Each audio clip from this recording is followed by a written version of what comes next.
Hey everybody, Carm Capriato, Remarkable Results Radio and another Town Hall Academy. I got a great episode for you. We're going to talk about that the call is the close in the sales arrangement or arena, fixing your first impressions.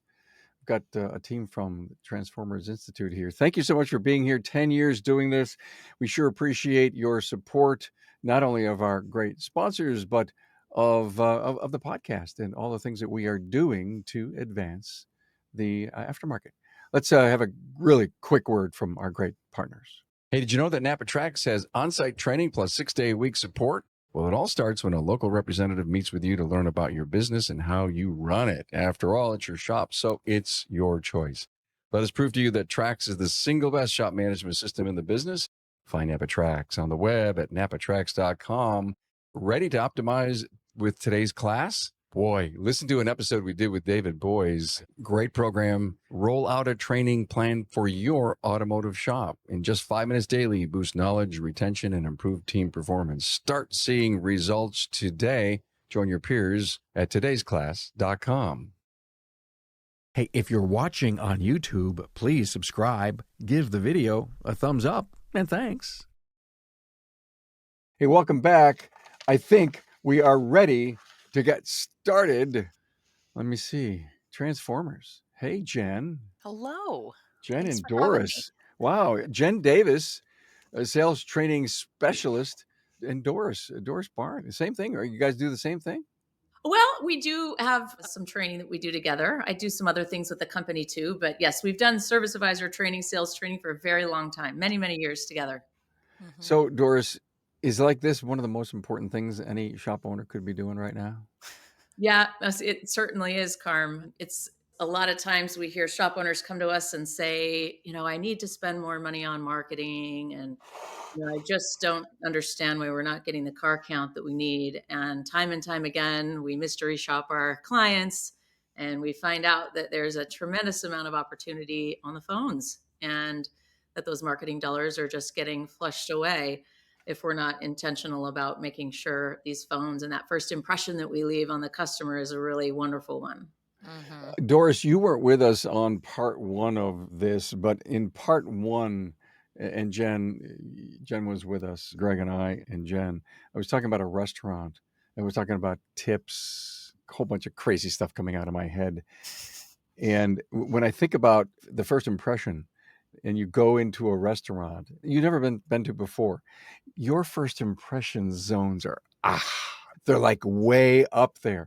Your greetings, how clean it is, where's the bar, what kind of seating do they have, oh, it's paper or it's cloth napkins. I mean, you Right. can go all over the place, and that whole thing, and then you open up the menu and and then your first impressions equate to the $25 BLT, right? Yes.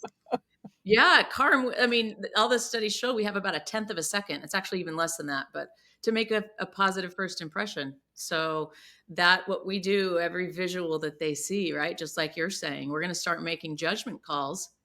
And then if it's a phone call, it's how we sound Yeah. from the very beginning of that interaction. So yes, we make those judgments quickly. Let's jump into mystery shopping. I had a luxury of listening to a mystery shopping call on a check engine light. The customer says, I got this red light. In my world, red is a warning signal, right? Red's not good. And the service advisor said, hey, listen, I got an opening in 2 weeks. And I'm watching the owner crush into his seat, deciding what day he was going to fire this person. Oh, You could just see it on that person's face. And your whole point about mystery shopper and the stories that come out of it, what's it going to take to get, a sledge by the side of our owners' heads and realize that this is an important part of grooming and growing our company? I think sometimes we have to show it to them, and that's the unique position that, of course, Jen and I get to be in.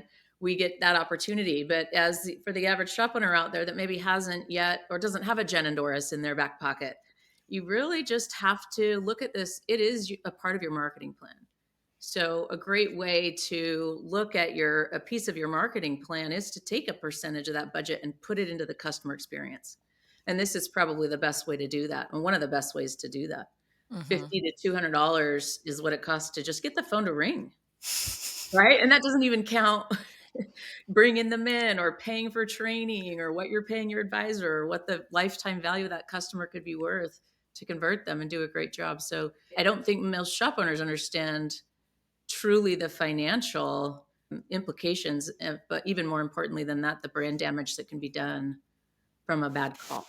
Oh, wow. I just love that word, brand damage. Oh my god, that's so powerful. Let that sink in a moment.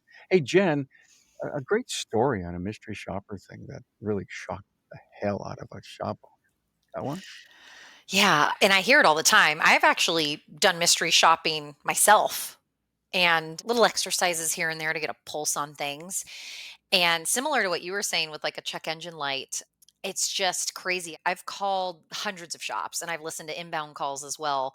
But usually you play the mystery shopper, and this is what I do, keep it really vague, right? See where they're going to take it.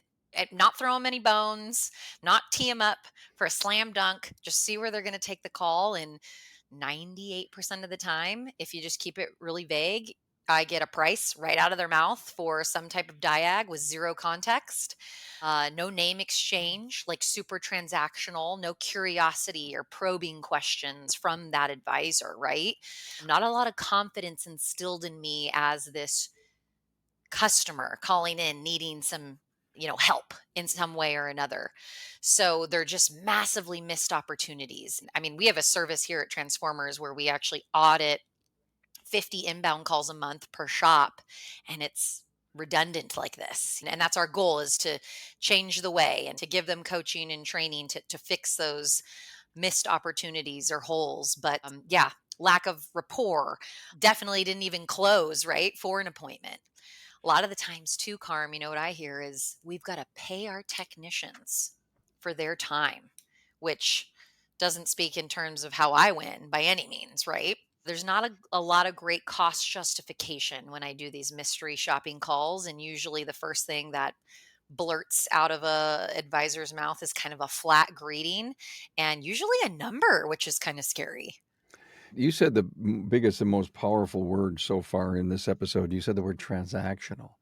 And because you were vague and you weren't giving up a lot of information and your personality wasn't shining through, the person on the other end of the phone said, "Oh, they're just shopping, so I'll throw them a number and I got to go on to my next estimate," or, the person who's walking in the door or something like that. We're probably missing the opportunity to say that this person really would like a relationship, but they don't know how. Exactly. And I mean, we always say this in our classes, especially in this day and age. I mean, there's not a ton of car savvy men and women out there like there used to be in the good old days. So, like, when they call in and they ask about price, that's just a conversation starter most of the time. They don't know what else to ask. I was in that boat a long time ago. I think I need this. How much? I don't know what else to ask. So we got to be really careful. I get into heated debates, Carm, with shop owners and advisors about this, of not checking a box or prejudging someone and thinking they're just a price conscious, not our ideal avatar. We got to be really careful with that because a lot of people don't know what else to ask for. So throwing out a number and giving them ammunition to use that for the next 10 shops they call isn't helping anybody. Doris, what's the scenario where I'm at a party? It's an interesting gathering of people, some friends, some family, and I'm meeting someone for the first time. I either feel comfortable or I don't. Shake hands. We find something to talk about, eye contact, the whole thing. Is part of the training for client advocates that you guys do, is it trying to build a confidence level of saying, listen, you're at a party. The phone call comes in. He says, hi, nice to meet you. Hi, my name is Carm. And they don't say anything else. And you're kind of, if you will, stuck in the middle. Is this going to be an interesting conversation? And I would want to try to get some information from that person because that's how I am. That's me. And Right. there's a bunch of things that you have to do in order to have that person, by that person on your side, if you will. And Yes. maybe, and again, I keep going back to, and we talked about it in the previous episode, Jen. I just, how do you get inside of an individual who is opposite of you And why do we let the why do we let the transactional customer win? Hello. Hello. It's a really good question, isn't it, though? Dale Carnegie, there's a quote that he has in his book, How to Win Friends and Influence People, that I love. He says, "You must have a good time meeting people for them to have a good time meeting you." And so, one of the things that we share with the service advisors and owners that we work with is, hey, look, if you were to just accomplish in a short period of time, this other person on the other end of the phone to say, I really liked these guys. I really liked that guy, Joe. You've won half the battle. And so we're missing the mark with this. So many times a customer's calling and it sounds like the advisor's having either a bad day or just an average day versus really sounding excited and pleased to welcome this new guest into their home, the shop, so to speak, right? And so I think it's exactly that. And I love that parallel that you gave. It's that you are welcoming a guest into your home, into your shop. We need to make them feel as though we really want them there. We need to get them to smile, right? Lighten the mood, have fun, and obviously do all the necessary next steps, but be inquisitive. Like you said, ask questions and proactively offer them solutions. You need to be the one leading this interaction, right? A guest comes into your home and calls you and they're coming to the party. You're going to be letting them know everything that they should expect. And, let me know when you're here. Joe's going to greet you. And, right, we're going to have all these things available to you. So, I think, at the end of the day, right, it does come back to just they don't know what they don't know in a lot of cases. These service advisors, they just haven't had the right training. Hey, So, ladies, in your training, do you have a segment that you just say, I want everyone to smile for the next 5 minutes? Do you ever do that? Because in my mind, I'm smiling right now, and I'm not sure if my audience can tell that I'm happy and that I'm smiling because you can feel that over the phone. And what's wild is like the advisors always say in our classes, like smile over the phone. Like we all know to do it, but it's not happening. That that tonality, I know we talked about that in the previous episode, Carm, the inflections in their voice, the excitement, the welcome, the greeting is lackluster at best. It's not consistently done or executed properly on phone calls as well. Like we'll audit calls and there'll be some that were great and a lot of others that miss the mark. So the consistency is huge too of just always being on your A game. But yes, we share studies about how if you don't have visual aids at the point of sale, right? The sale in this case is an appointment per se for this scenario.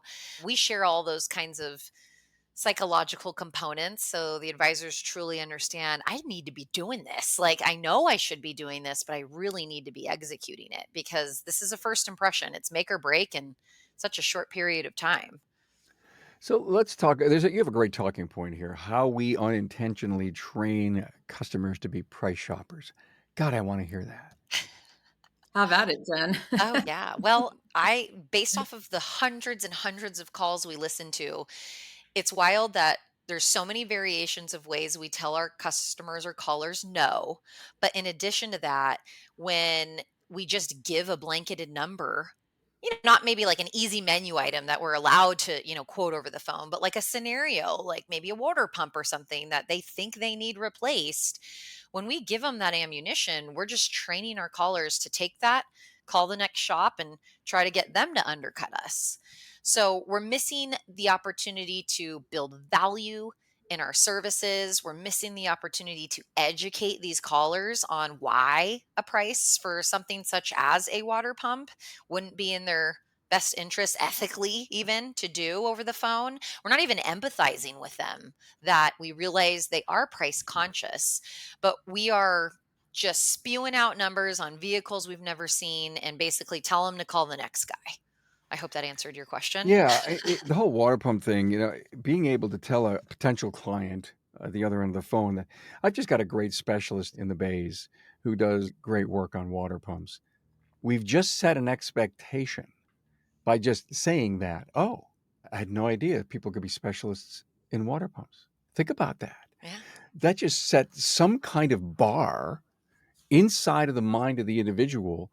So listen, There may be other work that we need to do. There may be some belts, there may be some hoses, there may be some other attachments to this thing. Let's work up an estimate, or can you bring the vehicle in? What's going on tomorrow at 10 o'clock for you? Can you bring it in?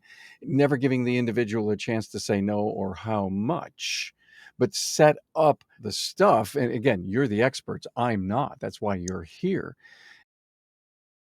Hey, let's face it, your shop management system is the single most important tool in your shop, period. NAPA Trax has made selecting the right shop management system easy by offering the industry's best, most comprehensive SMS. Now, it all starts when a local representative meets with you to learn about your business and how you need to run it. After all, it's your shop, so it's your choice, and having local representation is a huge plus. Customizing tracks to your business, whether you're a one-person shop or a large multi-bay or multi-location company, a representative consults with you to help optimize your shop's workflow, efficiency, and profitability.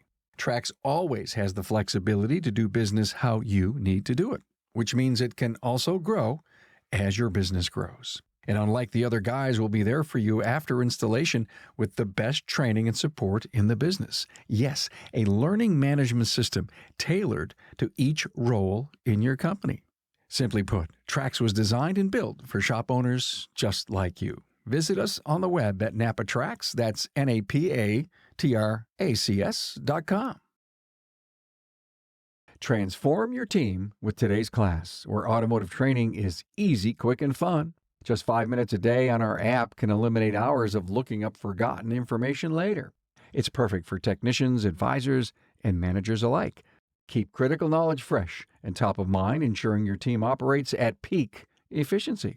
Today's class is impactful, accessible from anywhere, and a bit of fun too, and we're not talking about after-hours pizza either. For training that gets results, turn to todaysclass.com. I love that we have to stop the price to be the main issue and the know, like, and trust.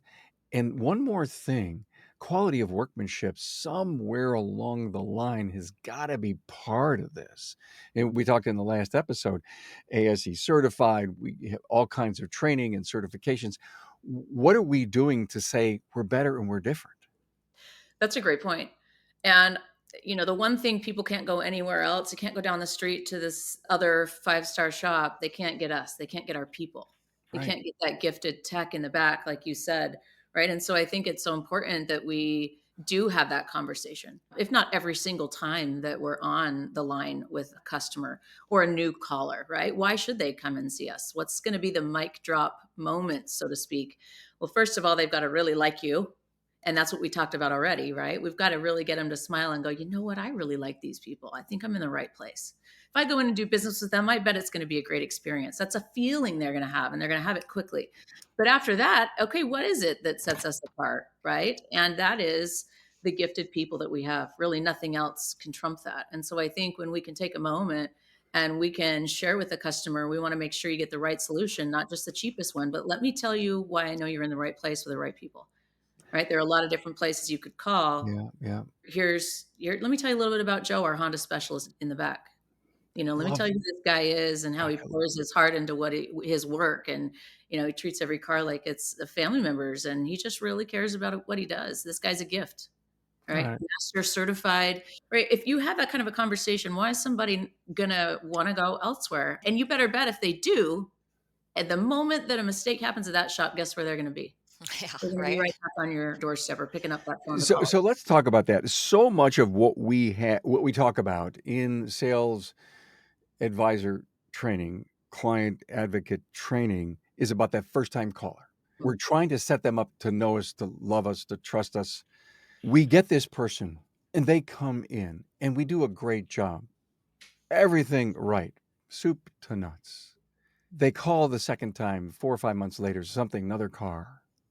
Do we talk enough about in our training what happens at interaction 2 and then interaction 3, and then when does that person that become a customer Mm. or a client? And in my mind, we keep talking about, all right, okay, so I've got top people. How do I keep the customers top with my people? Do we ever get lazy at the counter knowing this person's been here before and we did all our great work in call 1? We do all too often, right, Jen? And I'll let Jen will comment on this as well. But one of the things that we teach, Carm, you're spot on, is that we have to market, and part of marketing is our phones and how we engage them on that first interaction. We have to market to, we see the third visit. Because that third visit, the percentage and the likelihood of them actually being a true customer and to choosing us as their home for their auto repair needs goes up by about 30 or 40% is what it goes up by from the time the second visit happens. And so it's a really big jump. So we have to be extremely intentional. I mean, every time the customer comes in, but what are we doing? Right. And do we have a way to know that this person is a second time in person? Or, and what are we going to do to really work to get them to come in that third time? And I think that needs to be, there needs to be a system in place for that. Hmm. And we always say we're always furthering the cause. Like anytime someone calls in, every touch point, I mean, even if it's just been a couple hours between when they dropped off the car and when they're coming back in to pick it up, we're still always furthering that cause of establishing a stronger relationship and connecting with them and building rapport and making them feel constantly that they're working with the right people, because there's nothing worse, Carm, than they come and pick up the car and they've swiped their credit card and morning Jen was so fabulous, but afternoon Jen is on to the next, sale. That's like the worst feeling in the world. So Hmm. this consistent, experience needs to be not only top notch, but no matter who's engaging with the client, no matter at what location they go to, because they could go to different locations that you may own, they're getting that same feeling, that same experience. And it doesn't matter if it's on the phone or in person, right? Got it. Empathy, education, reasoning. You guys say those are the 3 pillars of phone skills and success. Yeah. I mean, one of the things that Jen and I see, and it's consistent, Carm, is that we have a report card. It's about 70 different grading points when we're looking at an incoming call. And the one that advisors always score the lowest in without fail is empathy. Every single time. Yeah. And not until they really work hard at it do they start getting that needle to move. And a part of that is just that as service advisors, they're managing and juggling a bunch of different things. They're keeping a bunch of balls in the air. They've got someone standing in front of them and someone else on the phone and a tech waiting to get an update. And they get stuck in this transactional, there's that word again, mode. And they just stop really being conscious about it. And so they don't stop when somebody doesn't get the appointment time that they hope for and empathize. They don't stop and say, you know what, I'm so sorry, Carm. I know you wanted to bring it in at 2 today. I apologize that we couldn't do that. You know what? I tell you what, I know you called because you want to get this solved. Let's look at some other solutions. How about, let me ask you this. Is it just transportation that you need? What could we do tomorrow morning? Right? We're trying to really move mountains. That's the feeling we want this customer to have. We're trying I to, want to help you. yeah, Yes, Maybe that's the word for empathy. I want to help you mode. Because exactly. I'm sorry, I believe some people don't know what empathy means. yeah. Of Very course, you true. could tell them the story about hitting your hand and, "Oh, I feel for you." "No, you don't. Let me give you the same pain that I have." Now that's empathy. And if an individual has a really wonderful life, everything's great. No problems. No problems at home. They eat everything that they No, it's not everybody has a tough thing. So, yeah. Hmm. And Wow. I'll hear calls, Carm, that we're auditing, and it'll be someone on the side of the road. You can hear cars flying by. They're calling, you can hear the panic in their voice. They don't know what happened. They're calling for help. And I'll hear service advisors just blow right through that. Not even take a moment to be like, "Are you okay? Right. This is really unfortunate. I'm sure this is really scary, but you know what? You've called the right company. I've got a tow partner." Whatever the situation calls for, we blow through. Even like extreme scenarios teed up like that on the phone. It's Yeah. wild. Okay, so all I could think about for the last 5 minutes of discussion is the environment that we're working in. Is that environment conducive enough for me to bring empathy to that call, or is there this spiral going on, end of day, gotta get it going, we have deadlines to meet, and we don't stop for a moment and go and let the air out of the balloon, fill it up, and go as if it was 7:30 in the morning and this is a brand new opportunity. I'm not sure I'm right here, but I think we have to do some environment assessment. Mm, we sure do. Absolutely. I mean, think about I mean, there's like a twitch, like certain like service advisors have twitches like just waiting for that next call, right? There's this pressure of juggling all those balls, handling the phones, dealing with the customers, calling people back. I get it. Like I get why it's hard to just do the basics of like showing I want to help you, right? Over the phone because Yeah. there's just so many moving parts. So I believe we kind of touched on that in the first episode with Greg Carm is if the advisors don't have that time, to spend with these people on the phone, we're missing a ton of opportunity here, right? They're just being rushed. A lot of these calls I listen to, right, Doris, 30, 40 seconds. That's it. That's it. I don't know how we can build a lot of value, educate someone, start to create a relationship or connection, and give reasoning, for whatever you're trying to explain in 30 seconds. I don't know how that's possible. How many owners say to either one of you, Jen, Doris, look, they're complaining about not having enough time. This is I'm with you. I totally agree. Do you pick up the phone, talk to the owner, and say, we need to pull off some kind of assessment, some kind of evaluation. You may be ready for a half timer or another full time individual, maybe just a customer service rep who maybe will. And again, I don't know all these great definitions that we have and what jobs that they all perform. But sooner or later, if you're going to grow, if the business has a 15% growth number and you can't keep doing it with the same 2 or 3 people. Right. My point is that we can there's a crash and burn, zone before you have to stop, that we need people to end up doing this. And I guess in the back of my mind, as we think about client advocate training, there's gotta be some metrics that come out of this thing that the owner needs to. Oh, I think you're right. Yeah, we have had just a terrible month. Things are falling off the table. We're not getting things done. Our QC isn't working, and it all because you've got 1 or 2 people trying to do this heavy lift. Yeah, that's such a critical point.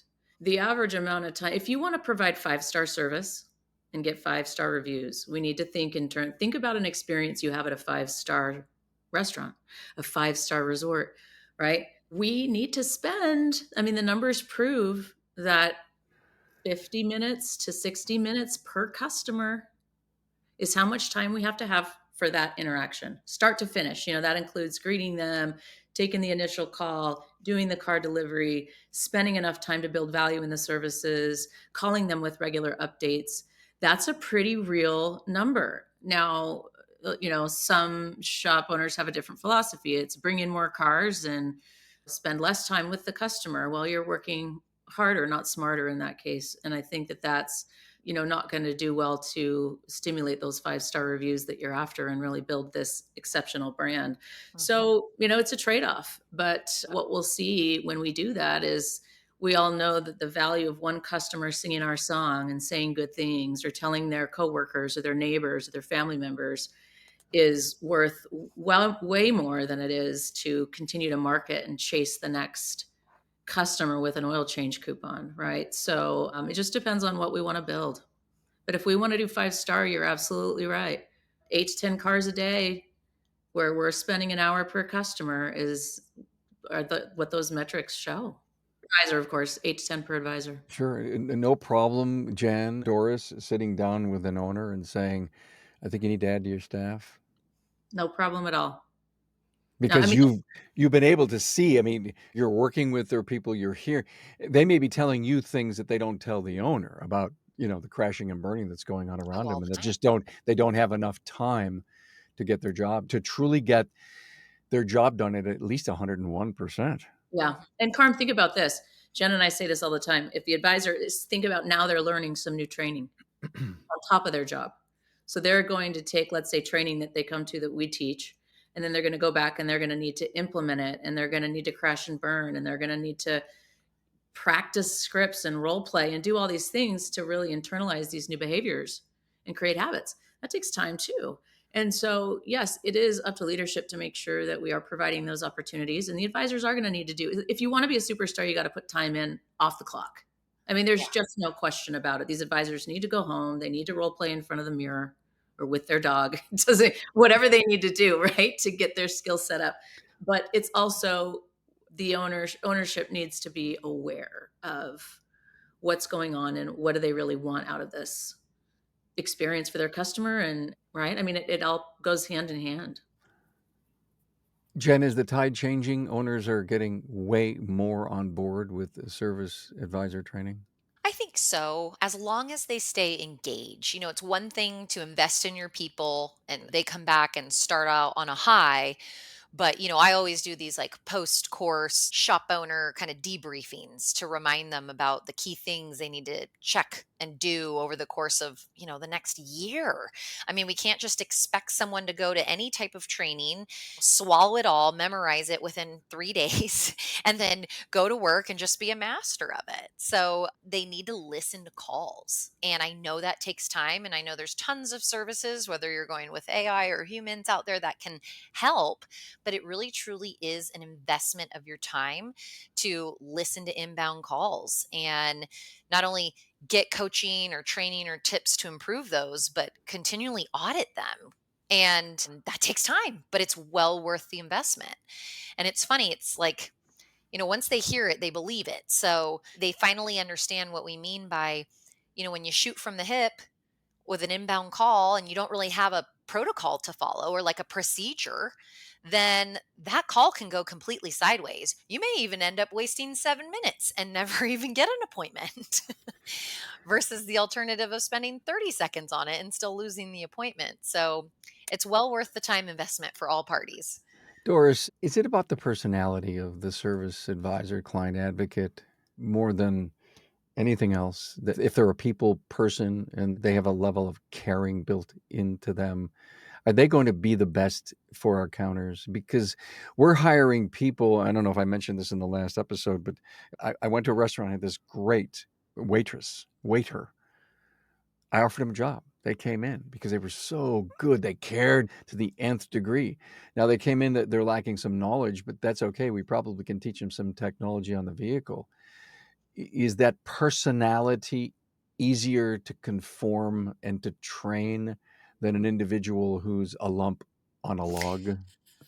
Jen's Excuse my laughing. vernacular. I love It is, right? I mean, we all know, we go see, like you said, you have that server that you go, wow, right? You just know they're supposed to deal with people, right? Anytime we can capture that person and bring them into our world as a shop owner, you're going to win. But to your point, I mean, for somebody that's a lump on a log, can it be trained? Sure. But it takes so much more work, so much more. And that person's really got to want it. They've got to work hard. They've got to stretch. It's like the rubber band analogy, right? They're stretching themselves and they just want to come back over here, but they're being Mhm. stretched and they just want to come back. And we can fake it to make it. We can be good actors and actresses, and that can eventually rub off and actually really change people. But as a shop owner, I would want to start with somebody who had the natural talent for people. I think of the word good stock. Hmm. Making a good soup, making a good gravy, Italian gravy, you gotta have good stock. And it. so a shop owner calls you guys up. You're their coaching company or your training company and says, "I need to hire somebody." Do you have the good stock discussion with them?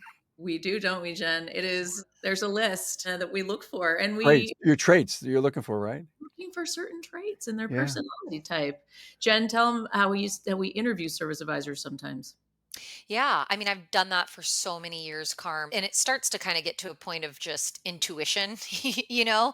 And not that I'm some crystal ball reader or anything, but I feel like I've spoken to so many advisors over the years.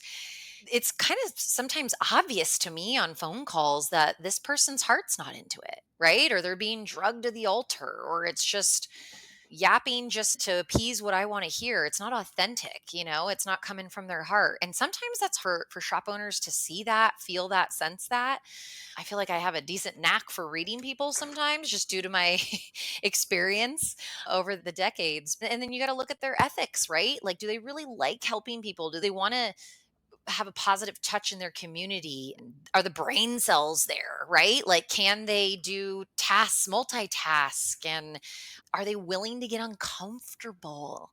Because that's the only way Mhm. we're going to change, right? Is we got to get comfortable with being uncomfortable.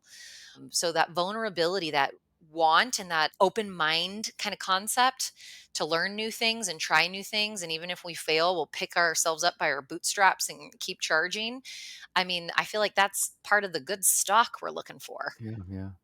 This has been so interesting. I know we covered a lot of great areas. Are you both teaching these courses? We are. Yeah, so we have in-person classes. For example, next week we're doing a 3-day, like, super Intensive. What the intensive. hell is an intensive? Is that the deep end of the pool? Heat them up while It's they're the there, deepest. Carm. It's the deepest. It is a fun but very informative 3-day, like, live class Yeah, we do yeah, yeah, for service sure. advisors, managers, owners. We have estimators come to this, or customer Cool. care, Alright. call center people come to this. Doris and I will co-present that, and we do that all Nice. over the country. Formersinstitute.com, and is there a special tab, a link there that they can find all about your Oh, training? they should look at is tsmuniversity.com. So we've launched some new options besides our very popular 3-day course. So if they want to do as if it's Transformers Sales Mastery, so tsmuniversity.com, that'll be the class that'll direct them there. But then, yeah, Carm, we now have Wow. remote continuous learning options. If we Ooh, can't make it in person, we have different tiers of accountability and role playing and follow through and exactly training we like can offer. continuous education. Go get sharpen your saw. Yep. Oh, You do baby. it. Sharpen your saw. The I sharp love it. stuff. We're Listen, gonna this was great. You guys gotta come back, and we gotta share some great stories and good concepts and strategies again. Thank Yes. you, Jen Davis, Doris Barnes from transformersinstitute.com and tsmuniversity.com. Yes. How exciting is that? You guys are on fire. Thank you Thanks. for this. The call is the close, fixing first impressions. This was a blast. Thanks for being here, Yes. guys. Thanks for Thanks for having us. having us, Carm. See you soon.